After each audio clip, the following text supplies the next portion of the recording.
Hello! J'ai les cheveux super gras. La technique du béret, c'est toujours efficace. Bref, aujourd'hui, je vous emmène à Madame Tussauds. C'est un musée de cire à Londres, l'équivalent du musée Grévin à Paris. Et je vais peut-être aller me balader après dans le parc qui est à côté. Donc je vous emmène avec moi. Il y a des travaux depuis ce matin. J'en ai marre. Je vous emmène donc dans l'est de Londres, juste à côté de Baker Street pour les fans de Sherlock Holmes.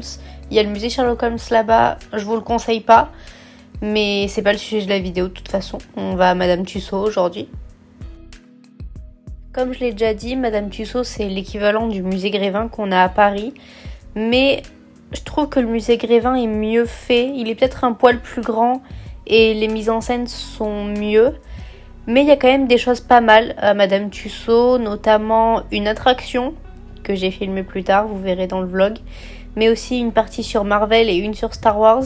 C'était très sympa, mais je préfère quand même le musée Grévin si je devais en choisir un.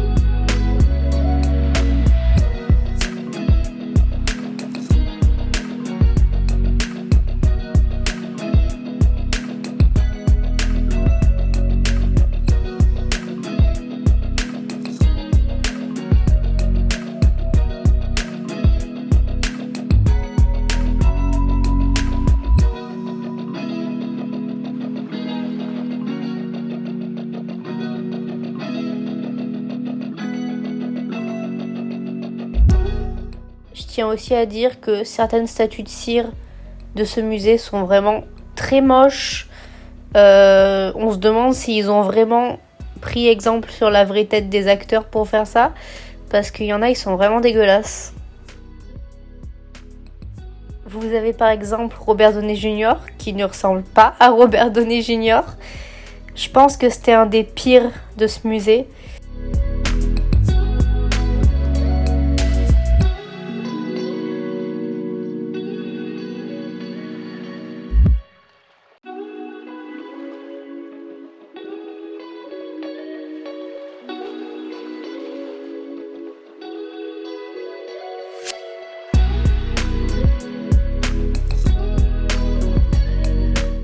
Vous avez vraiment de tout, que ce soit des acteurs, des chanteurs, des politiciens, des personnages de fiction.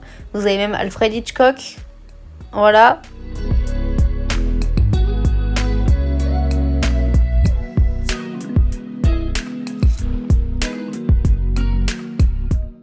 Là, on arrive dans la partie sportive du musée. Autant vous dire que j'ai reconnu personne.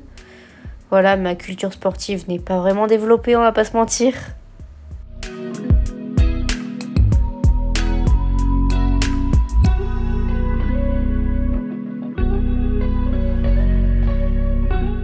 Je trouve que le musée est fait de façon assez étrange, parce que juste après la salle avec les sportifs, vous avez le roi Henri VIII, Elisabeth Ier du nom, Shakespeare, la princesse Diana et les autres membres de la famille royale actuelle, avec Ed Sheeran en face d'eux, et à côté il y a Barack Obama et Stormzy.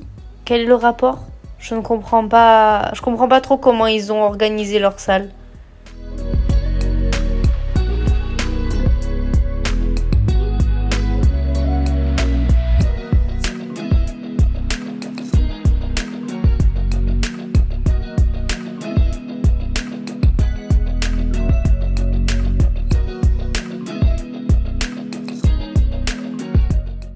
Et là, on arrive à la partie qui m'a le plus surprise dans ce musée.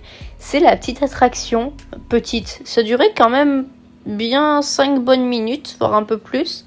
C'était très sympa et ça raconte en fait l'histoire de Londres. Mais je vous préviens, c'est pas très joyeux. Voilà, ça parle de la peste, ça parle du grand incendie de 1666. C'était sympa. J'ai pas tout compris, même s'il y avait un audio guide en français qui me racontait en même temps ce que je voyais. Je comprenais pas tout. Mais surtout la scène finale, j'ai pas compris J'ai pas compris. Ils font tous la fête, je ne comprends pas. Mais bref, c'était sympa.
Il y a ensuite une partie du musée qui est plus technique, on va dire, où ça vous explique comment sont faites les statues de cire.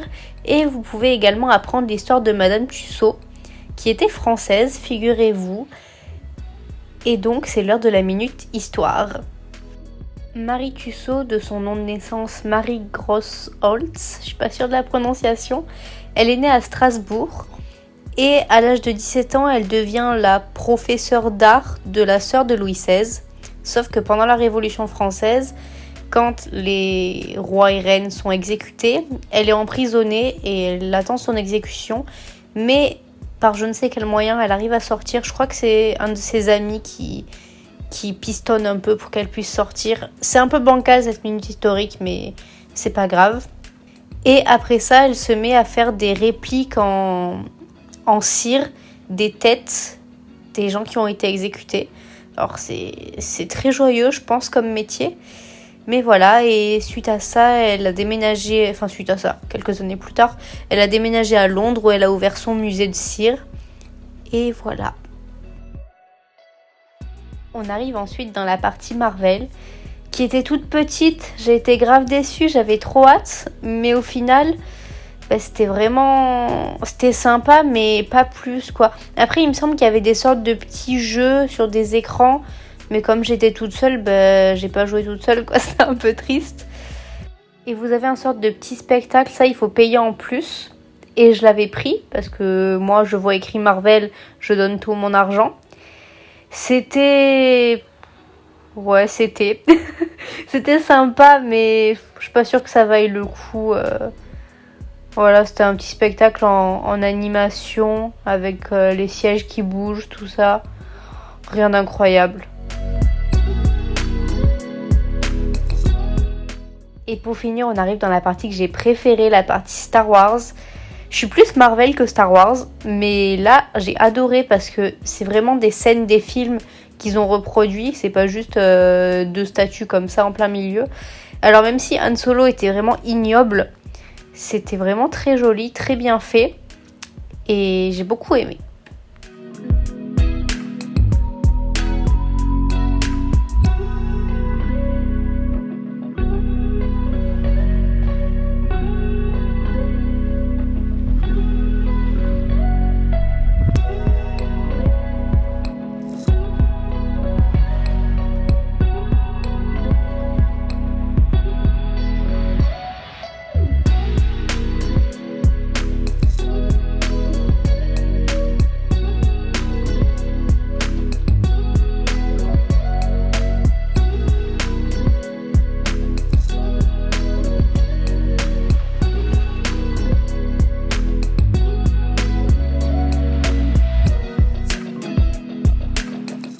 Et une fois ma petite visite terminée, je me suis baladée un peu dans le coin. Je suis allée à Regent's Park, c'est juste derrière.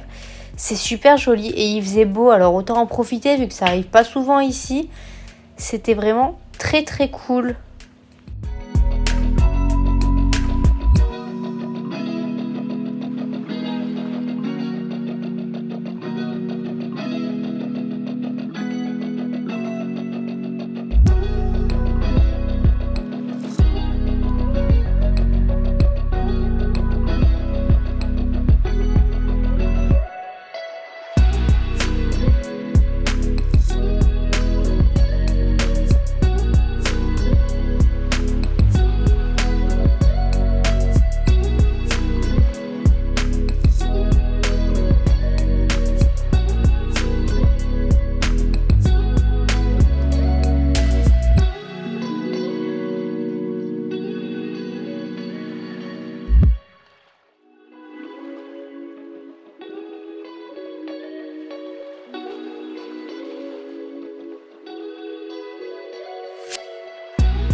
Et c'est sur ce petit canard qui fait je sais pas trop quoi que je vous laisse et que je vous dis à mercredi prochain pour une nouvelle vidéo. Certainement la vidéo sur Stonehenge qui va être très intéressante, enfin que je trouve personnellement très intéressante. J'espère que ça vous plaira aussi. Mais voilà, bisous!